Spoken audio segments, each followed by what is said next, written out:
Hey everyone, in this video I want to talk about building a board of life advisors.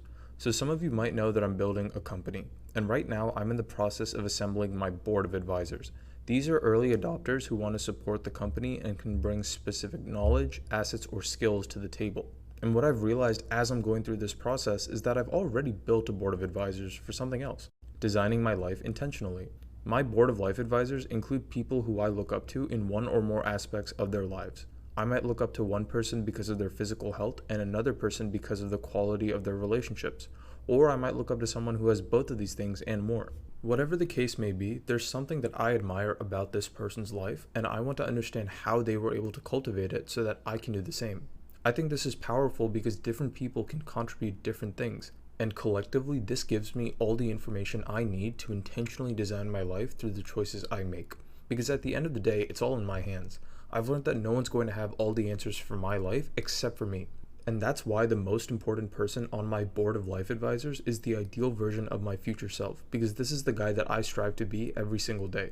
So my board of life advisors is such an incredible asset because I can learn from people in real life who've already done something that I want to do. Then I can put myself in the shoes of ideal future me who understands my long-term vision and can help me apply what I've learned from my other advisors. As a result, I'm able to intentionally live my life knowing that every day I'm making progress on what matters to me long term, which are my big three priorities: my health, my meaningful relationships, and my work. So hopefully my rant has convinced you to build your own board of life advisors so that you can live your life more intentionally regardless of your age. But how do you actually do that? Well, here's how I'm doing it.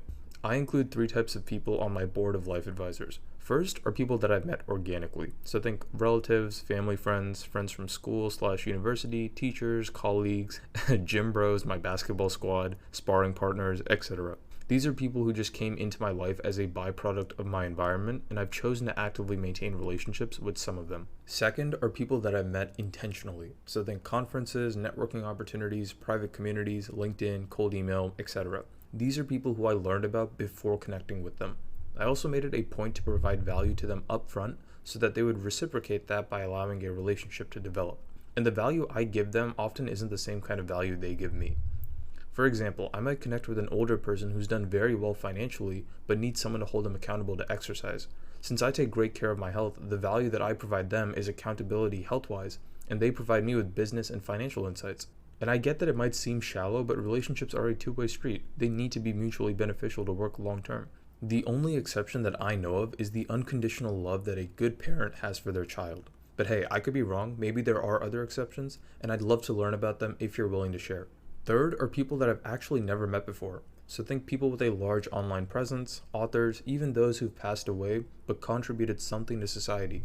I might not have access to actually speak to these people, but I can still learn a lot from consuming their content. I find this more challenging than the other two because social media is a promotional tool. It's very rare to find someone who's authentically representing themselves online, but I have found a handful who I think are genuine. The two that I look up to the most, based on what I can assess about their lives, are Sahil Bloom and Ryan Serhant. The reason is because both of these guys appear to take fantastic care of their health, have great family lives, and are really successful in the work that they find meaning in. I work towards all of those things every single day, so their lives and their values appear to align with mine, which is why I consider them a part of my board of life advisors. Now, as I've gone through this list, it might seem like I have this huge network of people, but in reality it's fewer than 15. I've told you about 3 of them in this video: my ideal future self, Sahil Bloom, and Ryan Serhant.